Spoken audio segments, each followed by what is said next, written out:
الكرة بالرأس مقطوعة، الكرة من حبيب فوفانا اللي يمثل الميناء اللاعب القادم من الدوري البيلاروسي، وهناك خطأ ركلة مرمى لمصلحة نادي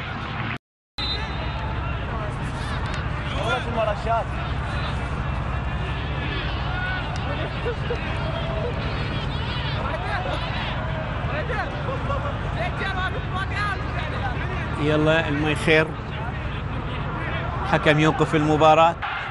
يعني هو قطري من مواليد الكويت، ويقال انه فلسطيني الاصل، يحمل جنسية فلسطينية اردنية. 114 مباراة دولية و7 أهداف. هو ثالث عرب يقود القوة الجوية بعد حسام السيد ومؤمن سليمان. ما زلنا ننتظر إصلاح الخلل في ملعب المباراة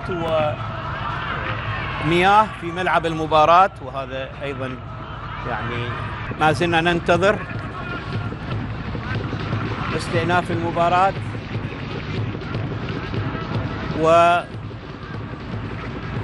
بدور نجوم العراق بنسخته الثانية، واللي ينقل لحضراتكم عبر قناة الوطن. كرة خطيرة، أرنولد جول بالدقيقة 25. أرنولد جونيور الفرنسي يسجل أول أهداف المباراة. أرنولد يسجل أول أهداف المباراة بالدقيقة 25 من عمر المباراة. خطأ دفاعي قاتل، كرة على طبق من ذهب إلى أرنولد جونيور، يسجل من خلالها أول أهداف المباراة لفريق القوة الجوية. 1 الصقور لا شيء البرتقالي. خلينا نشوفه بالإعادة.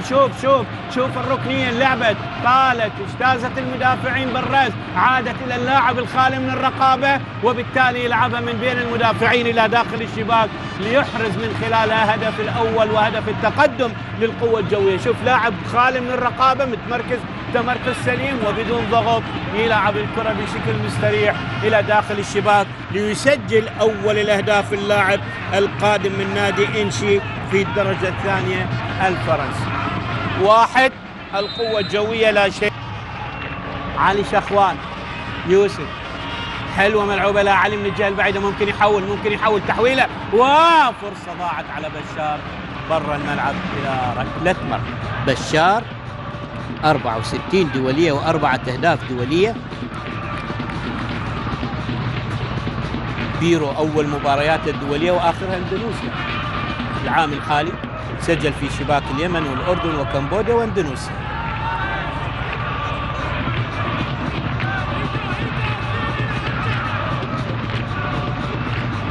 فالنتين، بشار، يوسف، هاتوا خذ.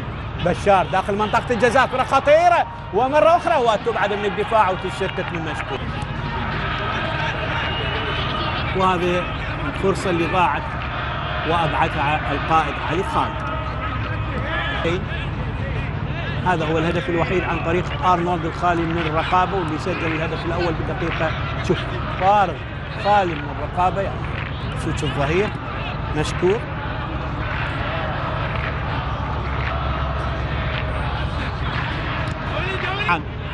مرة أخرى لا محمد سامي، حاول يمر محمد، يهيئ الكرة لا بشار، ممكن يسدد والكرة إلى خارج الملعب إلى ركنية، والحكم يقول لا ما خرجت. عبد يوسف العاصمة الحبيبة بغداد، نسأل الله عز وجل أن يديم الأمان على إلى محمد رحيم،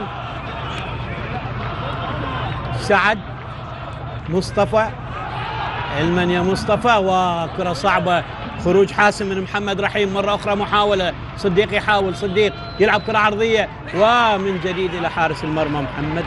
خطأ قاتل كاد أن يتسبب بإصابة، ومحمد رحيم. خروج حاسم،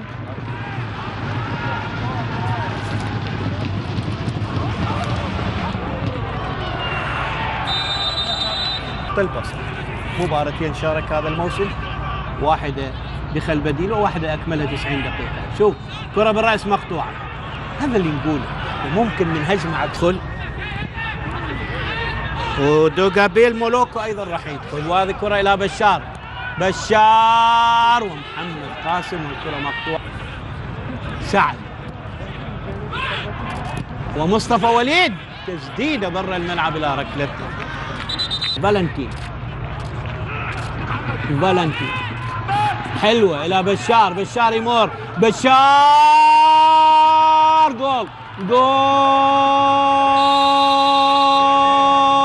بنيران صديقة برأس فوفانا، ثاني لاعب بعد حسين جبار لاعب الحدود اللي يسجل خطأ في مرمى. شوف الكرة اللعبة تتوغل، شوف لعبها وفوفانا ترتطم بالكرة وتعانق الشباك. فوفانا وإلى داخل الشباك، هدفين للقوة الجوية مقابل لا شيء لفريق ديالى. شوف قرار الحكم،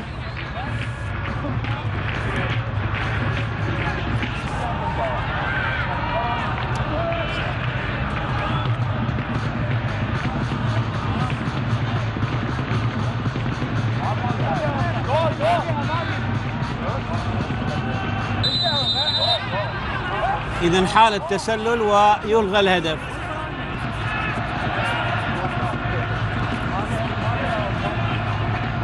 شوف بالإعادة وين التسلل. عموما هم أصحاب القرار الأول والأخير. عندنا برنامج أنت الحكم. ركلة حرة الآن،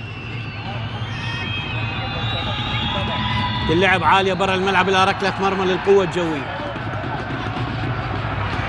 كرة لعبها اللاعب ياسر إلى حسين منذور، حسين مرة أخرى يسيطر على الكرة، يلعبها طويلة إلى بنيامين، وخروج حاسم من محمد رحيم أنقذ المرمى من كرة خطيرة.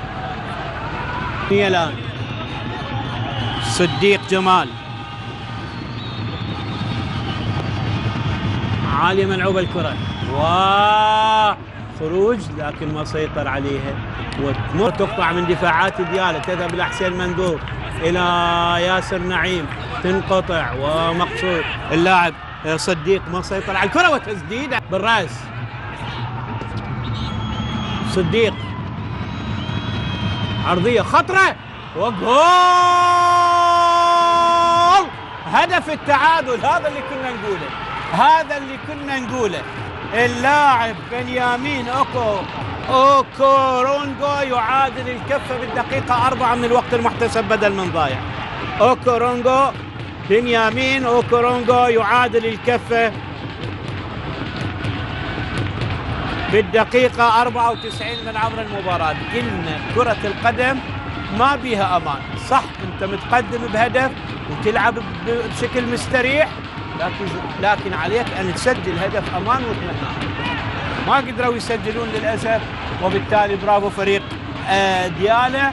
وقلنا ديالى لما شاف الوقت يمر والنتيجة باقية بهدف بدأ ينشط، ونشط بالربع ساعة الأخيرة واستطاع أن يدرك التعادل بكرة من اللاعب بنيامين اوكورونغو اللي يسجل هدف الشخص الثاني. شوفه بالإعادة، الكرة عالية ومن خلف المدافعين، رأسية ترتطم بالأرض، تصير صعبة على حارس المرمى وتعانق الشباك، يدرك من خلال التعادل، ونتيجة قد تكون يعني تعادل بطعم الفوز لفريق نادي ديالى. أول تعادل لديالى وب8 نقاط. القوة الجوية أيضا سيكون